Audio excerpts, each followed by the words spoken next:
আসসালামু আলাইকুম ভিউয়ার্স। আমাদের স্নো স্টর্ম যেটা ছিল সেটা মনে হয় শেষ হয়ে গেছে, তবে এখনো আগামী 2 দিন অল্প অল্প পড়বে রাত্রের দিকে।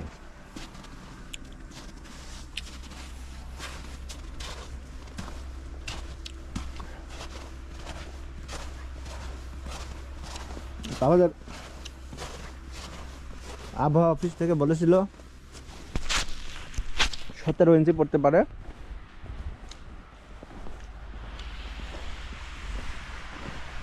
তো একদম তাই পড়েছে। আমরা এটা রাত্রেবেলা ক্লিন করেছি, কারণ এই স্নো যখন পড়ে তখন একদম ধুলো থাকে, আর পরে এটা হচ্ছে হয়ে যায়, শক্ত হয়ে যায়। তো যার কারণে আমরা কিছুটা ক্লিন করেছি। এখনো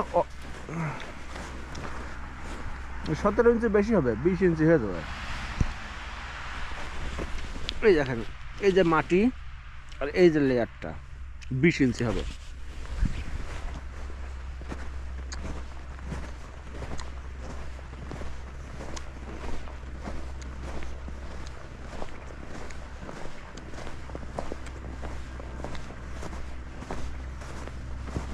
এই যে রাস্তা পরিষ্কার।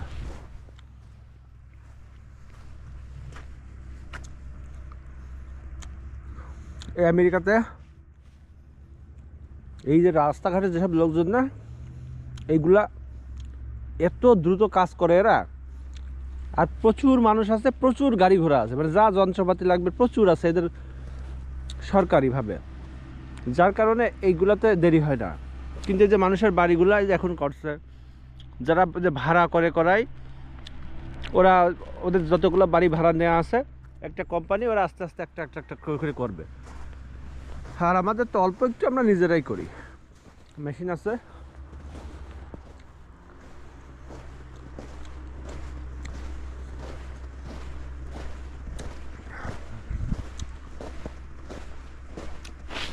তো এই হচ্ছে বিষয়। চলেন আজকে রাস্তার কি অবস্থা একটু দেখি।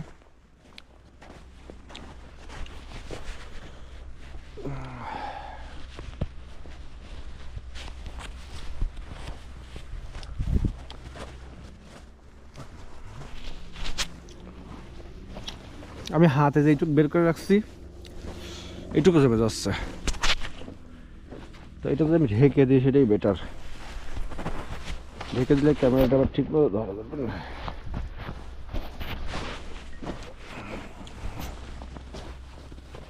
এই যে পিছনে পুরা সাদা হয়ে গেছে।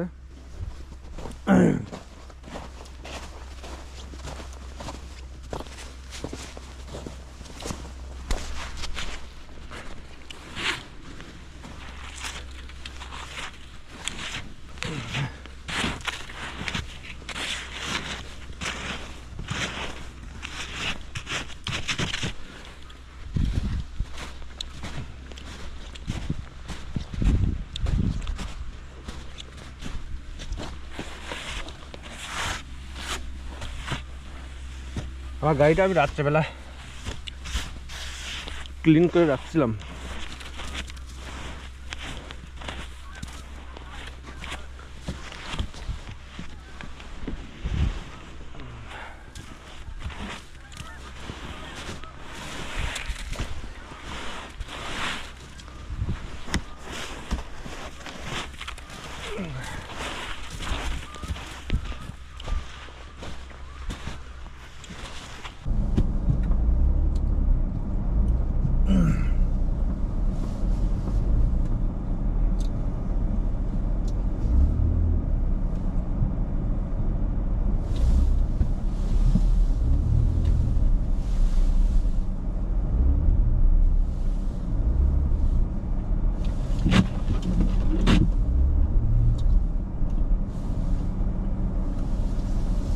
গাড়িটা বেরোইতে চাচ্ছে না, আইসে বাজে যাচ্ছে।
যে রাস্তায় যে আইসগুলো কালো দেখা যাচ্ছে, এগুলো কিন্তু কোনো ধুলা ময়লা না, জাস্ট টায়ার ক্ষয় হয়, সেই ধুলাগুলোর কারণে এই আইসগুলো কালো হয়ে যায়।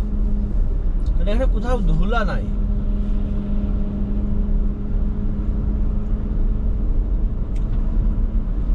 এইবার প্রচুর পরিমাণে স্নো পড়েছে। এটা নাকি বিগত কয়েক বছরের তুলনায় বেশি।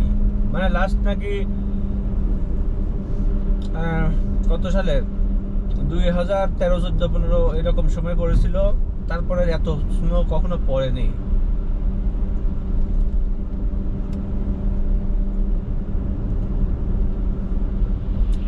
আমি শুধু কানেকটিকার কথা বলছি, এটা বিভিন্ন জায়গায় আবার বিভিন্ন রকম হয়।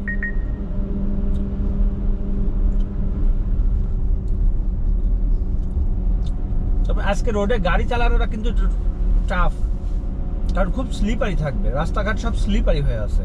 যদিও বোঝা যাচ্ছে না, কিন্তু আমি যদি ব্রেক করি তাহলে কিন্তু গাড়ি দাঁড়াবে না, চারটা চাকায় ঘষা খাতে খাতে চলে যাবে।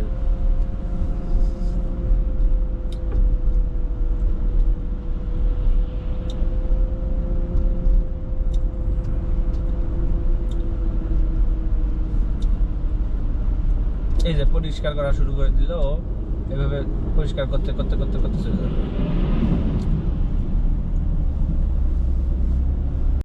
আজকে তো পঞ্চম দিন, 22।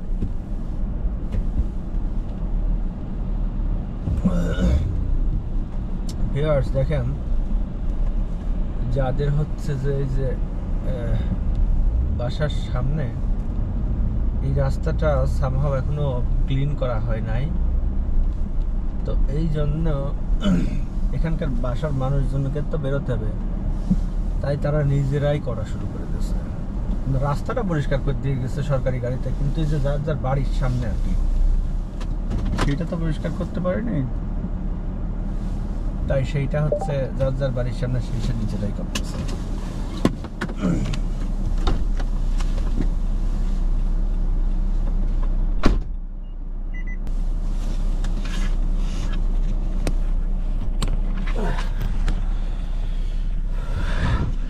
এই গাড়িটার অবস্থা দেখেন, গাড়িটা পুরাই ঢেকে গেছে।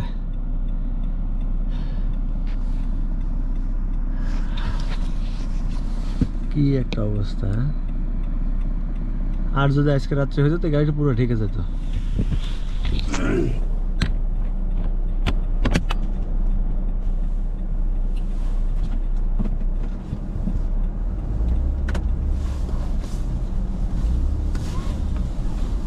তো এই রাস্তাটা একটু বেশি ন্যারো, যার কারণে এই যে গাড়িতে করে আইস মানে সরাই দিয়ে গেছে দুই পাশে স্তূপ। এই গাড়িটা দেখেন, আল্লাহ, এই গাড়িটা তো পুরো ঢেকে গেছে, এই গাড়িটা পুরো ঢেকে গেছে একেবারে।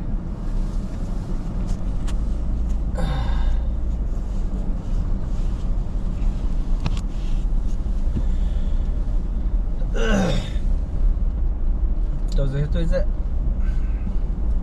এখানে স্ট্রেট মানে এখানে এদের যে বাসার সামনে পার্কিং নাই অনেকের, এটা এত বড় হবে না, ধরেন একটা গ্রাম, তো এখানে যেই যেই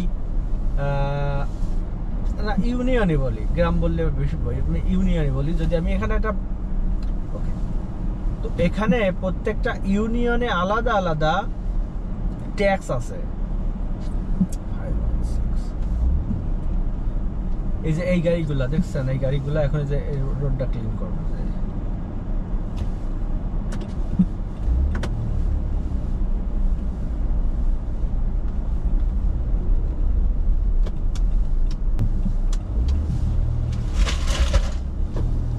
তো যেটা বলছিলাম, এখানে আমেরিকাতে প্রত্যেকটা ইউনিয়ন যদি আমি ধরি, প্রত্যেকটা ইউনিয়নের আলাদা আলাদা ট্যাক্স আছে। মানে সেটা হচ্ছে প্রপার্টি ট্যাক্স। মানে এই যে আমরা বাংলাদেশে যেমন খাজনা দিই, জমির খাজনা, ওই রকম কিন্তু বাংলাদেশে তো একটা ইয়ে আছে, গড় পড়তা হিসাব আছে, যে পার হচ্ছে ইয়ের দাম কত আর কি বলে, পার বিঘা বা একরের দাম কত। এখানে একটু ডিফারেন্ট। সেটা কিরকম, যে একটা বাড়ি, এখানে তো আসলে ওইরকম ফাঁকা জমি তেমন একটা নাই, আছে এই জায়গায় নাই, মানে আমরা যেখানে থাকি এটা এইখানে নাই, ওই শহরে টহরের ইয়েতে আছে, গ্রামাঞ্চলের দিকে, গ্রামও বলা যায় না ঠিক, যাকে একটু দূরে আছে যেখানে ফার্মিং আছে, ফার্মিং করে। তো আমরা যেখানে থাকি এখানে এই যে যেই বাড়ির যে একটা ভ্যালু না, দাম, বাড়ির দামের উপরে ওই ট্যাক্সটা নির্ধারণ হয় এবং প্রতি বছরে ওই ট্যাক্সটা দেয়াই লাগবে তাকে, এবং সেটা অনেক টাকা। কিন্তু যদি একটা বাড়ির দাম ধরেন আমার একটা রিলেটিভের বাড়ির কথাই বলি, আমার একটা রিলেটিভের বাড়ির দাম ধরেন $8 লক্ষ। $8 লক্ষ হচ্ছে জমি, মানে বাড়িটার দাম। তাই তাকে প্রতি বছরে দেয়া লাগে হচ্ছে $12,000 হচ্ছে ইয়ে দেয়া লাগে, ট্যাক্স দেয়া লাগে বছরে $12,000।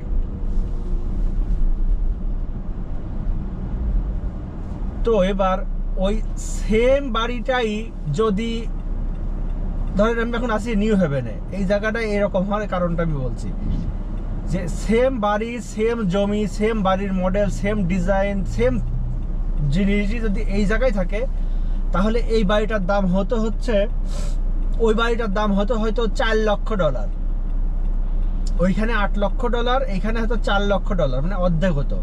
এবং তার ট্যাক্স হয়তো প্রপার্টি ট্যাক্স বছরে দেওয়া লাগতো হয়তো $3,000 বা $4,000, ওইখানে দেওয়া লাগে কিন্তু $12,000। তো ওইখানে যেই সুযোগ সুবিধাগুলো পাই, সোশ্যাল সুযোগ সুবিধা, যেমন হচ্ছে সবচাইতে বড় ব্যাপার হচ্ছে স্কুলগুলা, ওইখানে স্কুলের রেটিং ভালো, ওই স্কুলগুলোতে রেটিং ভালো, মানে এখানে 1 to 10 রেটিং করা হয়। তো একটা ভালো যেই জায়গাটা ভালো এলাকা আর কি, এখানে ভালো এলাকা আর কোমা এলাকা বলা হয়, মানে আমরা বাঙালিরা বলি আর কি, এমনিতেই আমেরিকানরা কিন্তু এগুলা বলে না, আমরা বাঙালিরা বলি যে ওই ভালো এলাকায় একটা স্কুলের রেটিং আছে হয়তো 10 out of 10 বা 10 out of 9, 8 এরকম। যার কারণে আবার হচ্ছে এই যে রোড ঘাটের যে বিষয়টা বললাম, এই যে রোড ঘাটগুলা এরকম না, ওই এলাকার রোড ঘাটগুলা কিন্তু এইরকম থাকবে না, ওইখানে কিন্তু এর থেকে ক্লিন থাকবে, কারণ ওইখানে মানুষ ট্যাক্স বেশি দেয় এবং সরকারকে তাদের সুযোগ সুবিধাও একটু বেশি দেওয়া লাগে, ওইখানে আপনি এরকম পাবেন না।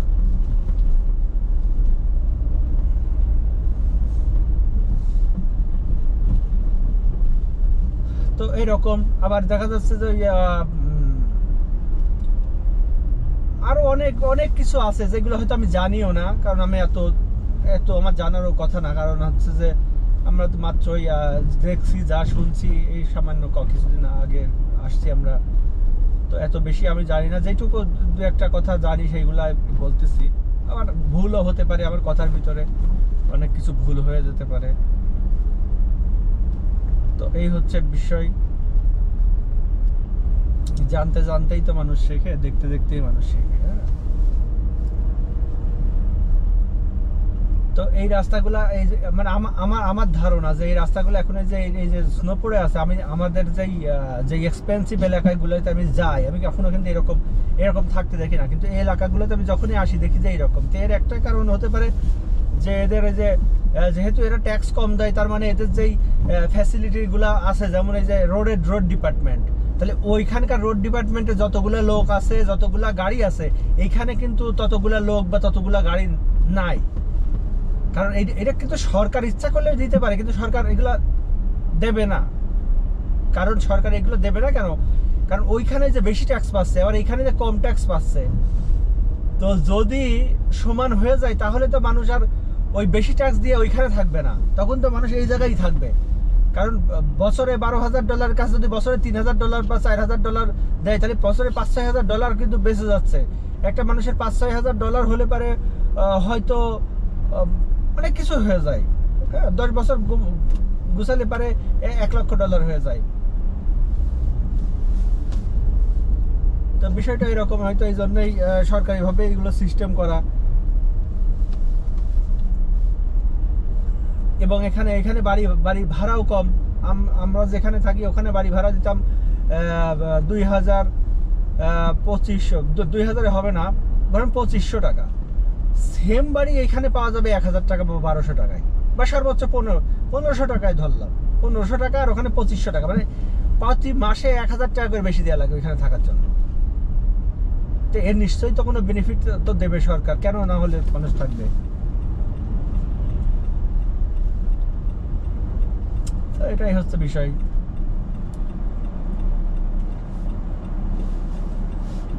তো আমেরিকা এমন একটা জায়গা, এখানে টাকা দিলে পরে সব পাওয়া যায়। যার টাকা যত বেশি আছে সে তত স্বাচ্ছন্দ্যে থাকে। তবে এখানে একটা জিনিস, এটা মিনিমাম ওয়েজ আছে, সেইটা খুবই স্ট্যান্ডার্ড। মানে আমাদের বাংলাদেশে তো কোনো মিনিমাম ওয়েজ নাই। দেখা যাচ্ছে যার টাকা আছে তার, এখানেও যার টাকা আছে তার হিসাব নিকাশ নাই, কিন্তু যার টাকা নাই তার আবার আমার বাংলাদেশে কোনো হিসাব নিকাশ নাই। মানে এতই নিচে দারিদ্রতার ভিতরে থাকে যে দেখা যাচ্ছে নিজের মৌলিক চাহিদাগুলোই পূরণ করতে পারে না। আমেরিকায় কিন্তু ওই জিনিসটা নাই। আমেরিকায় মৌলিক চাহিদা পূরণ করতে পারে না এরকম আমি কাউকে দেখিনি। আর এটা মৌলিক চাহিদা পূরণ না করতে পারলে তাকে সরকার থেকে পূরণ করে দেয়।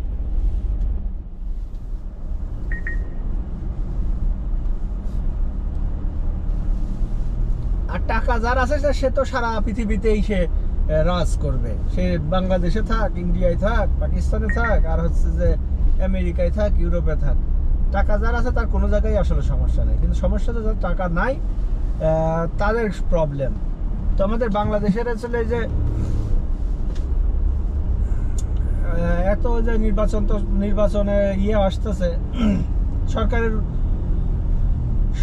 উচিত সরকারকে বলা যে আমরা ক্ষমতায় আসতে পারে না খেয়ে কেউ থাকবে না। হ্যাঁ, মিনিমাম অন্ন, বস্ত্র, বাসস্থান, চিকিৎসা, শিক্ষা, এই জিনিসগুলো আমরা 100% পরিপূর্ণ করব। এইটা বলার দরকার যে মৌলিক চাহিদা, একটা মানুষের মৌলিক চাহিদা অবশ্যই আমরা পূরণ করব। এইটা অবশ্যই সবাইকে বলা উচিত। এই কথা কেউ বলে না, কেউ মানে কি বলবো আর কি। যাই হোক,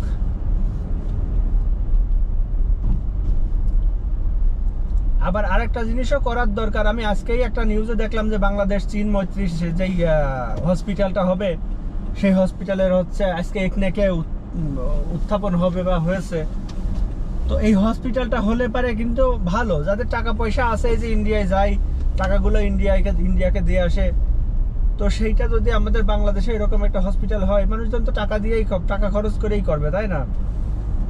এই যে ইন্ডিয়ার ওই যে চেন্নাই, তারপর বেঙ্গালুর, তারপর হচ্ছে যে ওই যে সিএমএইচ যেতে, ভ্যালুরে যেতে যে প্লেন খরচ হয়, সেই টাকা তো আর আমাদের ঢাকায় বা বাংলাদেশের ভিতর কোথাও আসতে তো অত টাকা খরচ হবে না, তাই না? দেখা যাচ্ছে প্লেনের টাকা দিয়েই ট্রিটমেন্ট হয়ে যাচ্ছে। আর চায়না তো হচ্ছে তারা তো খুবই কম মূল্যে জিনিসপত্র উৎপাদন করতে পারে, এবং তারা যদি আমাদের যে ডায়াগনোসিস কিটগুলো লাগে সেইগুলা যদি ওখান থেকে একটু কম মূল্যে পাওয়া যায় তাহলে তো সেইটা বেটার না?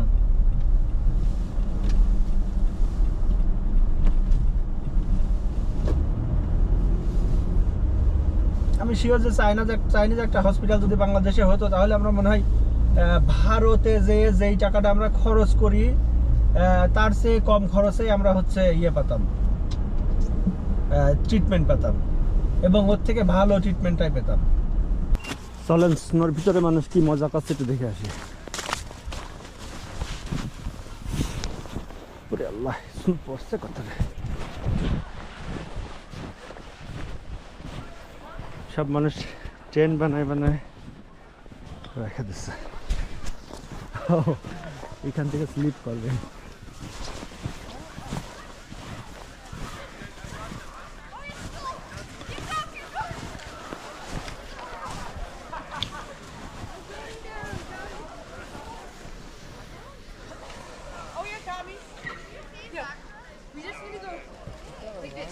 মেলা লেগে গেছে।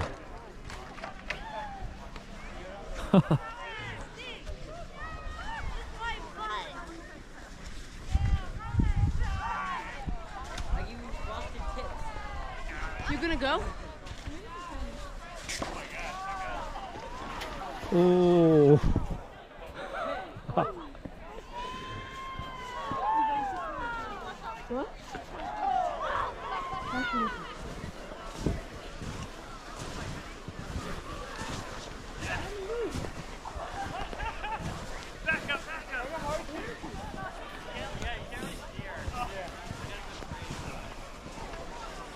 জায়গাটাও খুবই সুন্দর, হ্যাঁ, এখানে স্কেটিং করার মতো জায়গা।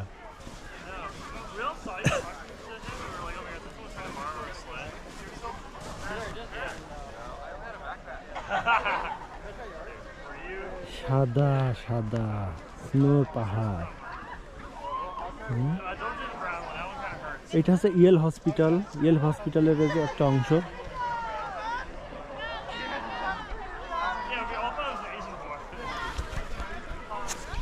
ইয়েল হচ্ছে পৃথিবীর ভিতরে, ইয়েল হসপিটাল হচ্ছে ইয়েল ইউনিভার্সিটি পৃথিবীর ভিতরে কয়েক মানে 5-এর ভিতরে আছে, 5 নম্বরের ভিতরে আছে। যেমন অক্সফোর্ড, হার্ভার্ড, MIT, হ্যাঁ, এরকম ইয়েল র্যাঙ্কিং আছে।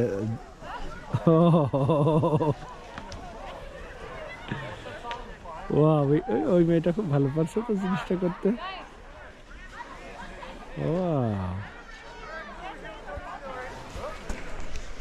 You guys want to go on the jump?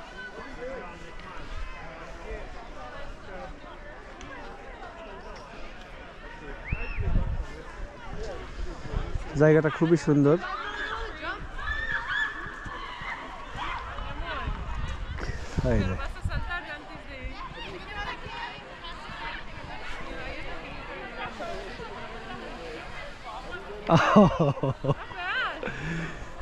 Not bad. পড়লে থাকবে কত পরিমাণ পা, একদম সেই এই মনে পড়ছে যে আমাদের ছোটবেলায় যে গ্রামের মাঠে যেতাম, তারপর আমাদের বাড়ির সামনে একটা রোড ছিল, গ্রামের বাড়ির সামনে, এখন তো পাকা হয়ে গেছে। ও এইরকম কাদা হয়ে যেত, এরকম কাদার ভিতর দিয়ে আমরা বাজারে যেতাম। তবে ওই সময়কার ওই আনন্দ আস্তে আস্তে বয়স হয়ে যাবে, ওইগুলোই মিস করবো, ওইগুলো আর কখনো ফেরত পাবো না।